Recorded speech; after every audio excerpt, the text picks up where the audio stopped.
The ladder wobbled under my weight like it had a grudge, and I gripped the roller tighter, watching a fat glob of sky blue paint splatter onto the hardwood floor below. Jude laughed from across the room. That low, rumbling sound that always cut through the bullshit, but today it landed different, sharper, like he was holding back a storm. Then he turned, paintbrush dangling from his fingers, and said it. Elias, what if I've been in love with you since that summer in Willow Ridge, and I've spent every day since pretending I wasn't? I froze halfway up the wrong, the words hitting me like a rogue wave off the Pacific, cold and relentless. The apartment smelled of fresh latex and rain-soaked earth from the open window, Portland's perpetual drizzle tapping a nervous rhythm on the sill. We'd been at this for hours, me, the reliable buddy from back home, showing up with burgers and a six-pack to help him settle into this creaky loft on the edge of the Pearl District. Jude Callahan, my anchor through high school heartbreaks and college fuck-ups, the guy who dragged me out of more than one bar brawl with that easy grin and those steady hands. We'd painted rooms before, sure, his folks' garage after the flood, my sister's nursery when she had her kid, but this felt heavier, like the walls were closing in with every stroke. Elias. His voice pulled me back, softer now, laced with that vulnerability he usually buried under sarcasm and craft beer. He set the brush down on the drop cloth, wiping his hands on his jeans, the ones faded at the knees from years of kneeling in front of canvases. Jude was 30, all broad shoulders and ink-black hair that curled at the nape when it got too long, with a jawline that could cut glass and eyes the color of storm clouds over the Columbia River. He looked at me like I was the only thing in the room worth seeing, and damn if that didn't twist something deep in my gut. I climbed down, boots thudding against the floor, avoiding the blue smear like it was evidence. Jude, man. What the hell? My voice came out rougher than I meant, scraped raw from the sawdust of my day job at the lumber yard back in Willow Ridge. I'd driven 3 hours that morning, windows down, letting the evergreens blur into a green haze to clear my head. Lately, everything felt off-kilter. My ex, Riley, bailing after 2 years because I couldn't commit, my old man coughing up a lung every night from the mill dust, and this nagging itch under my skin that said I was running out of time to figure shit out. Helping Jude paint was supposed to be simple. A favor. A distraction. He stepped closer, close enough I could smell the turpentine on his skin mixed with that cedar cologne he swore was artsy bullshit. The loft was a mess of half-unpacked boxes and half-finished canvases, bold slashes of color that screamed the chaos he thrived in, while I preferred the straight lines of a fresh-cut board. I didn't mean to drop it like that, he said, rubbing the back of his neck, a habit from when we were kids, and he'd get caught sneaking smokes behind the bleachers. But we're here, walls bare, no one else around. Feels like, I don't know, like the universe is giving me a shove. I leaned against the ladder, crossing my arms to steady myself. My heart was hammering, a traitorous drumbeat that had no business there. Jude and I went way back, to that sticky July in Willow Ridge when we were 16, him with his sketchpad and me with my baseball glove, dreaming of escaping the town's one-stoplight grip. He'd come out junior year, casual as handing over a mixtape, and I clapped him on the back like it was nothing, because to me, it was. He was Jude. My Jude. The one who knew I hated olives and loved the way the fog rolled in off the coast. But love? That word hung between us now, thick as the paint fumes, painting over the friendship I'd taken for granted. Since Willow Ridge, I echoed, buying time, my mind flashing to bonfires on the beach, salt spray stinging our eyes as we talked about everything and nothing. He'd never, had he? The signs replayed in flickers. The way he'd linger when we hugged goodbye. The extra beer he'd crack open just for me. That one time in college when he punched a frat boy for calling me a pussy after a bad game. I'd chalked it up to bro code, loyalty forged in the fire of small-town boredom. But now, with the roller still sticky in my palm, it all sharpened into focus. Yeah, he admitted, his gaze dropping to the floor, tracing the spill like it was a map to safer ground. That night we snuck out to the old mill, remember? You were pissed about your folks fighting again, and God, Elias, I wanted to fix it for you. Hold you until the world stopped spinning. He looked up then, and the rawness in his eyes hit me square.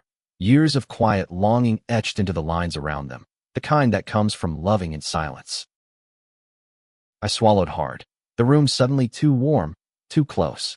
Outside, a car horn blared from the street below, a reminder that Portland pulsed on without us. Hipsters and baristas chasing their own dramas under the neon glow. Jude, I'm not. The word stuck because what was I?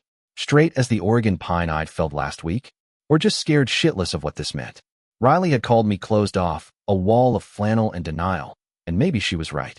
But Jude, he saw through that, always had. He closed the gap, his hand brushing my arm, light as a brushstroke. You don't have to say anything. Not yet. Just, don't run. Not from this. His thumb grazed my wrist, sending a spark up my spine that I couldn't ignore, and for the first time, I wondered if the itch I'd felt wasn't restlessness at all, but something waking up. We stood there as the light faded, the blue walls half done around us, and I realized this room, this moment, wasn't about paint anymore. It was about stripping back layers, exposing the raw wood beneath.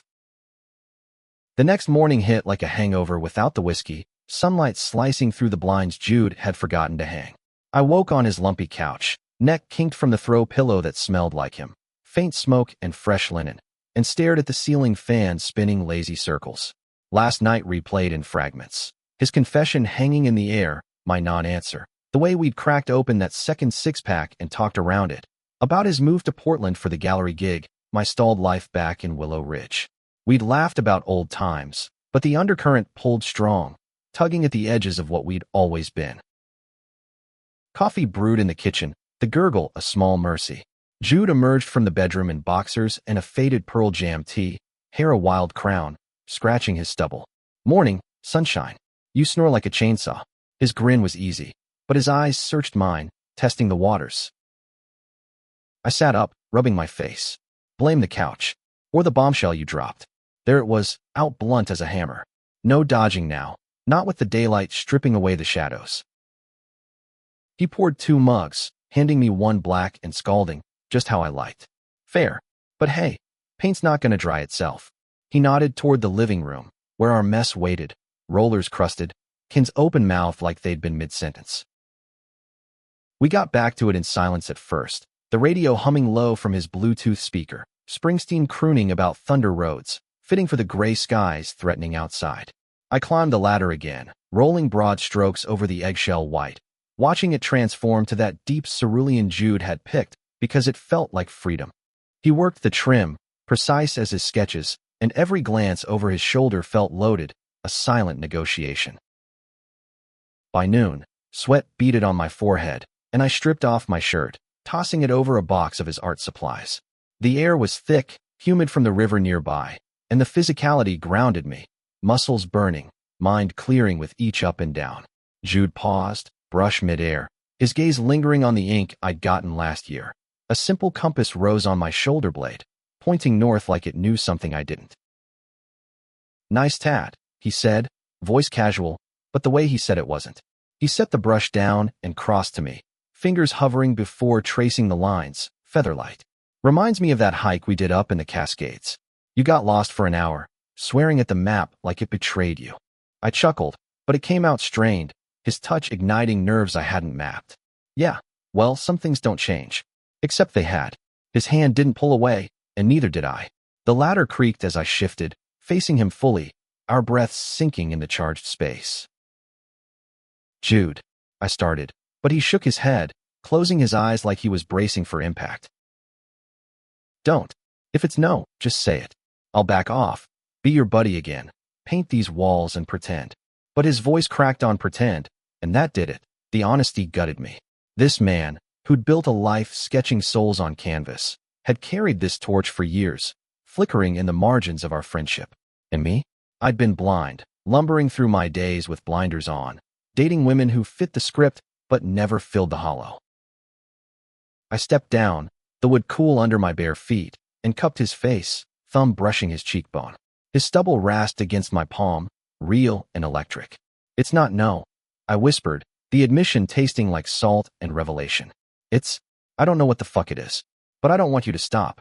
His eyes snapped open, storm gray meeting my hazel, and then he kissed me, not tentative, but hungry, like he'd been starving. His lips were warm, tasting of coffee and courage, hands fisting in my hair as he backed me against the wall, the wet paint cool on my spine. I kissed back, tentative at first, then fierce, hands roaming the hard plains of his back, discovering the map of him I'd overlooked for so long. It was messy, urgent, teeth nipping, breaths ragged, And when we broke apart, gasping, the room spun like we'd uncorked something wild. Holy shit, he murmured, forehead to mine, a laugh bubbling up through the awe. Yeah, I agreed, chest heaving. Holy shit. We didn't finish painting that day. Instead, we ordered Thai from the spot down the block, sprawled on the floor amid drop cloths, feeding each other spring rolls between stolen kisses. He told me about the string of flings that never stuck because they weren't me, and I confessed the doubts that had Riley walking. How I'd wake up next to her dreaming of broader horizons, of someone who saw the boy under the man. Portland hummed outside, alive with possibility, and for the first time, Willow Ridge felt like a memory, not a chain. But as dusk fell, painting shadows across his face, a knot tightened in my gut. This was real now. Us. And what if I fucked it up? What if the town, my family, the life I'd built on straight edges couldn't bend? Weeks blurred into a rhythm that felt stolen, like we'd borrowed time from some cosmic clock. Jude's loft became our sanctuary, walls finally blue and bearing the faint outlines of our first frantic handprints pressed into the wet paint.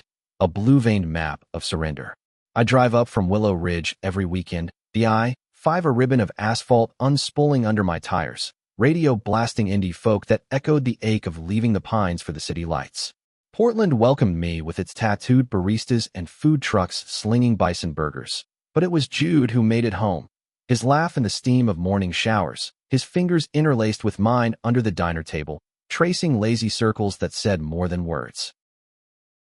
We explored like kids on a dare, wandering the Saturday market, where he'd haggle for vintage records and I'd sneak bites of his pierogi, hiking Forest Park at dawn, dew-kissed ferns brushing our calves as we collapsed against oaks to make out until our lips bruised.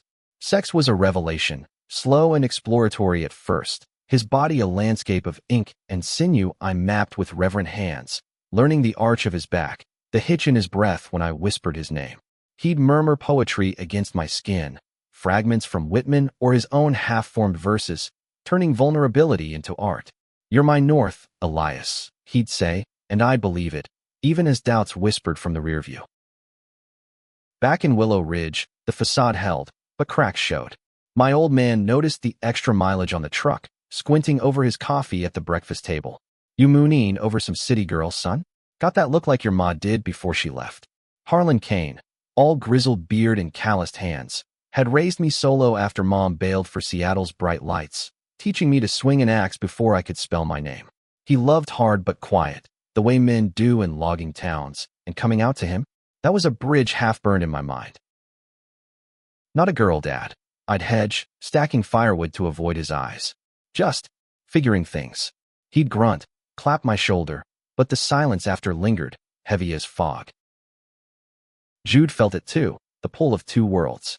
One night, tangled in sheets that smelled of him, he traced the compass on my shoulder. "What if we make this real? You move up here, galleries hiring assistants, we could." His voice trailed, hopeful but edged with fear. I kissed his temple, stalling. "Soon. Gotta talk to Dad first." Lies, half-truths, I was terrified. Of the whispers in Willow Ridge, the church ladies who'd baptized me clutching pearls at the thought. Of losing the roots that grounded me, even as they choked. The conflict crested on a rainy Thursday, me up for a midweek gallery opening. Jude's show, vibrant abstracts born from our stolen nights, drew a crowd of artsy types in skinny jeans and ironic mustaches. I hovered at the edges, beer in hand, pride swelling as strangers cooed over Tempest in Blue, the piece he'd painted the day after our first kiss, swirls of cerulean and gold that captured the chaos in my chest. He shone, circulating with that effortless charm, but his eyes always found mine, anchoring. Then she appeared, Lena Voss, ex from his Seattle days, all sharp bob and sharper wit, gliding through like she owned the room. I'd heard stories, passionate, volatile, the one who'd pushed him to come out louder, prouder. She air-kissed his cheeks, lingering too long, her hand on his arm as she laughed at some inside joke. Jealousy hit low and hot, unfamiliar, twisting my gut as I nursed my drink in the corner. Later, in the loft, it spilled. "Who's she to you?" I demanded, pacing the blue room, rain lashing the windows like accusations. Jude sighed, loosening his tie. "Old news, Elias. We burned bright, crashed hard. She's in town for work, happened to show." But you lit up. Petty, but true. The ease between them, the history I couldn't touch, it gnawed. He stepped close, hands on my hips. Lit up for you, idiot.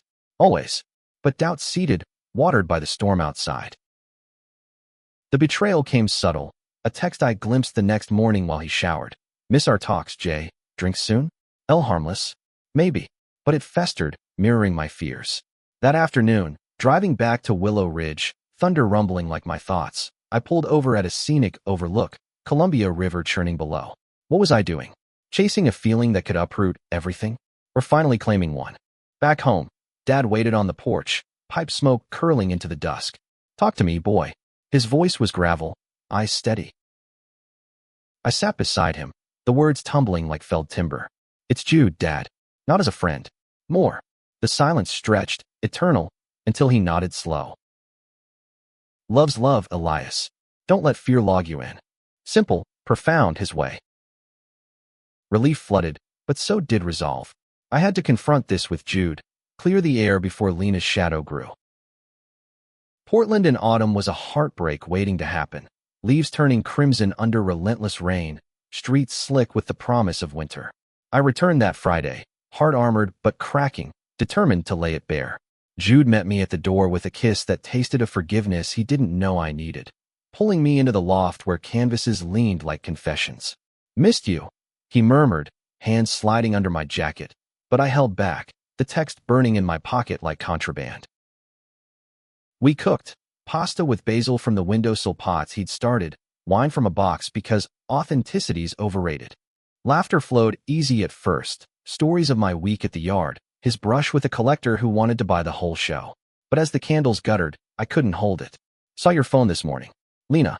His fork paused, sauce dripping. You went through it. No, glanced. She texted. Drinks. The accusation hung, vinegar sharp. Jude set his glass down, deliberate. Elias, it's nothing. She's reaching out, old habits. But you're the one here. His eyes pleaded, but pride flared in me, hot and unyielding. Old habits die hard, huh? Like pretending with me all those years. Cruel, I knew, but the fear spoke louder. Fear of being the rebound, the experiment, the safe harbor before he sailed back to someone who fit his world seamless. He stood, chair scraping. This isn't fair. You think I waited a decade to play games? I laid it out, my heart raw, and you're doubting because of a text. Hurt etched his face, deepening the lines, and guilt twisted like a knife. I'm doubting because this is new, Jude. For me. And Willow Ridge isn't Portland. It's pews and pointed fingers. What if I can't? My voice broke, the vulnerability spilling. What if I'm not enough? He crossed to me, kneeling between my legs, hands on my thighs. You're everything. But trust goes both ways. His touch grounded, but the rift lingered, a fault line in our fresh foundation. We made up in the sheets that night, bodies bridging what words couldn't, slow, deliberate, his mouth charting paths that left me trembling, whispering apologies into my skin. Dawn found us entwined, but the unease simmered, bubbling up in small ways. My hesitation when he suggested I quit the yard, his flinch when I mentioned heading home Sunday. The real fracture came mid-November, fog thick as soup rolling in from the Willamette. Jude's gallery hosted a queer art crawl, vibrant and unapologetic, drag queens voguing under string lights, murals of intertwined lovers splashed across brick. I stuck close, hand in his, the public claim thrilling and terrifying. Strangers smiled, inclusive, but Lena was there again, weaving through with a glass of Pinot, her gaze lingering on us like appraisal. She cornered me by the charcuterie, breath wine sweet. Jude's glowing. You must be the reason. Flattery, but edged. He deserves someone who dives in fully, not half in from the sticks. Her words landed like barbs, preying on insecurities. I am diving. I shot back, but doubt echoed. Later, Jude overheard our exchange, pulled me aside in the alley, rain misting our faces. What did she say? Nothing. Bullshit. But he saw through always. Don't let her in your head, Elias. Or mine. His voice was steel, but eyes pleaded. That night, alone in the loft while he networked late, I scrolled his phone, wrong, invasive, but paranoia one. Messages to Lena. Need to talk. Old wounds. Heart sinking. I confronted him at 2 a.m., door slamming behind him. Talk. About what, us? Accusation flew, and he deflated, sinking to the couch. Not us. Her. She's pregnant, Elias. From before. Wants me involved, co-parent or something. The bomb dropped, room tilting. Pregnant. A child. Ties to a past I'd romanticized away. And you. What? Jumping back. No. God, no. But it's real. Complicated. His hands raked his hair. I didn't want to burden you yet. Burden. The word stung, reducing us to weight. I'm not glass, Jude. But secrets? That's betrayal. We argued until voices hoarsed. Me yelling about trust, him about timing.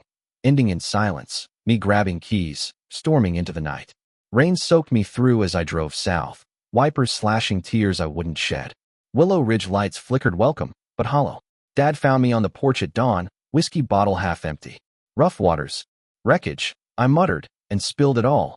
The love, the lie, the lost. He listened, then, storms pass, son. But you steer. Clarity dawned slow, painful. Jude hadn't betrayed, he'd protected. But protection bred distance, and distance bred doubt. December cloaked Willow Ridge in frost. Evergreens dusted white like forgotten Christmas cards. I threw myself into work, felling trees that cracked like my resolve, stacking logs until my hands blistered and my mind numbed. Calls to Jude went unanswered at first, then sparse. Galleries crazy. You okay? Texts like olive branches, but I let them wither, nursing the hurt like a bruise. Lena's shadow loomed in my imagination, a tether pulling him back, while his silence screamed the end.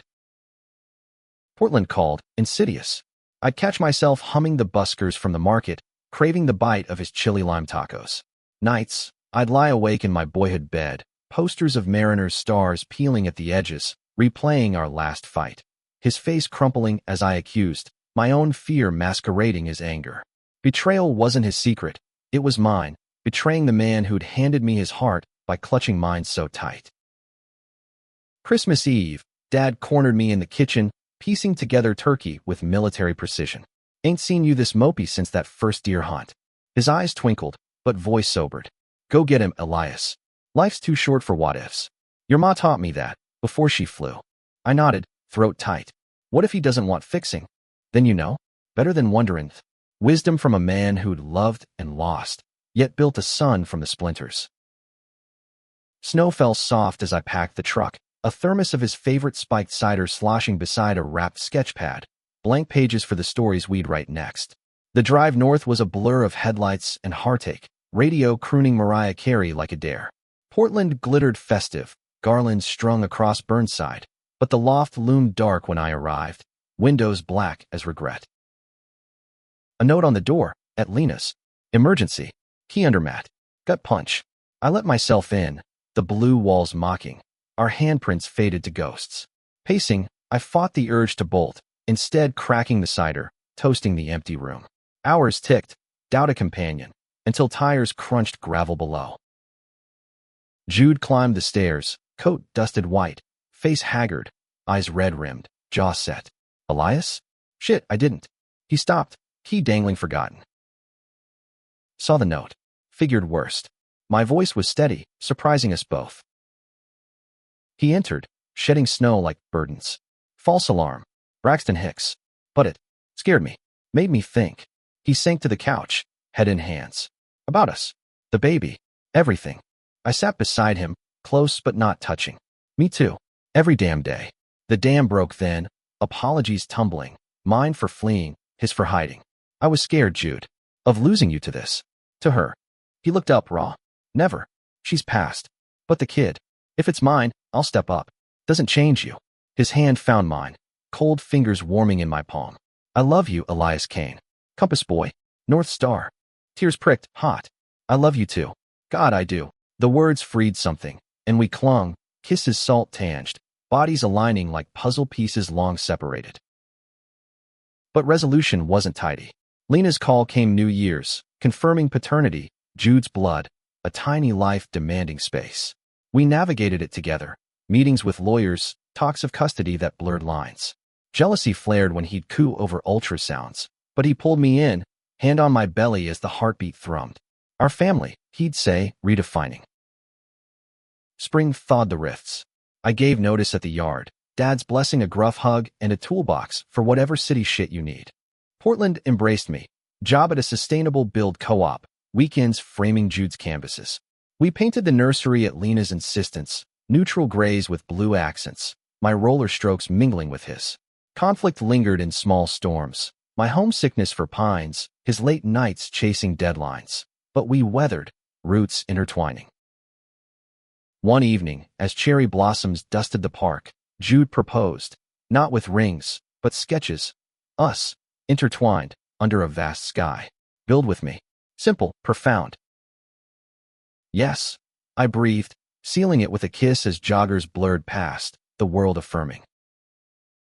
Yet shadows whispered, small-town echoes, family holidays strained by distance. But love, we learned, was the bridge. Summer scorched Portland gentle, Willamette sparkling under relentless blue, mirroring the cerulean of our walls now adorned with photos. Us at Multnomah Falls, drenched and grinning. Jude's hand on my knee at a pride float, rainbows streaking our faces. The baby arrived in July, a boy, Finn, with Jude's storm eyes and a wail that pierced the delivery room. Lena, fierce and grateful, handed him over first to Jude, then me, her nod a truce. You're good for him, she said, and I believed her, holding that warm bundle, tiny fingers curling around mine like fate's knot. Fatherhood reshaped us, sleepless nights, tag-teaming bottles, Jude sketching lullabies while I rocked Finn to the rhythm of freight, trains rumbling distant. Betrayal's ghost faded, replaced by deeper bonds. Jude confiding fears of inadequacy, me admitting the pull of Willow Ridge's quiet. We visited home that fall, Dad cradling Finn on the porch, tears tracking his weathered cheeks. Grandpa's boy, he rumbled, and the town, slower to thaw, softened at the sight, old coaches clapping my back, whispers turning to welcomes. But climax brewed in the marrow. October brought Jude's big break, a solo exhibit in New York, scouts from MoMA circling his blues. Come with, he urged, but work chained me, a deadline crunch on an eco-housing project. 2 weeks. I'll fly back. He left with kisses and promises, loft echoing without him. Loneliness crept, amplified by Finn's teething cries and Lena's texts coordinating visits. Practical, but stirring old insecurities. One night, wine loosened, I scrolled his socials. Post from the opening, him radiant amid critics, arm slung casual around a curator, tall, dark-haired, eyes lingering in the frame. Paranoia, irrational, bloomed. Calls went to voicemail, texts curt, swamped. Love you. Echoes of our fight, amplified by distance. I drove to Willow Ridge seeking solace, Dad sensing the storm. Don't borrow trouble, son. Bridges burn twice if you're careless. Back in Portland, the dam burst. Jude returned early, face ashen, finding me packing a duffel, half gone on impulse. Elias? What's this? The end. Bitter words, fueled by fear. Saw the pics. That guy, your arm candy. He recoiled, hurt flashing. Colleague. Networking. Jesus, after everything. Anger rose, years of quiet love igniting. You think I'd throw us away? For what a glance. I deflated, bag slipping. I don't know. Distance. It twists shit. And Finn, Lena, feels like I'm the outsider. He crossed, gripping my shoulders. Your family. My choice. Every day. Tears welled, his voice fracturing. I almost lost you once. Won't again. We collapsed together, sobs mingling, raw confessions pouring. My fear of not measuring up, his terror of the exhibit pulling him adrift. Dawn brought clarity, sunlight gilding the blue room. We rebuilt deliberate. Therapy sessions unpacking closets, date nights with Finn in a sling, hikes where we'd air grievances under canopy. The curator? A lead on a joint show, nothing more. Laughter returned, deeper for the forge. By winter's turn, with snow dusting the pines we'd planted in the backyard, Jude inked a new canvas. 3 figures. Us, Finn, under a boundless sky, compass rose blooming at center. Our story, he said, and hung it over the mantel. Life unfolded human, flawed, tantrums and triumphs, small betrayals mended with grace. Willow Ridge visits bridged worlds, Dad spoiling Finn with whittled toys, town tales softening to acceptance. We learned compassion in the cracks, forgiving selves, embracing identities fluid as the river. One evening, as fireflies danced in the yard, Jude pulled me close, finna sleep between us. Worth the paint spill, he whispered. Every drop, I replied, heart full. In the end, love wasn't perfection, but persistence, the choice to turn, speak the unforgettable, and build from there. Freedom in vulnerability, identity in the shared gaze. And in that blue room, we'd found home.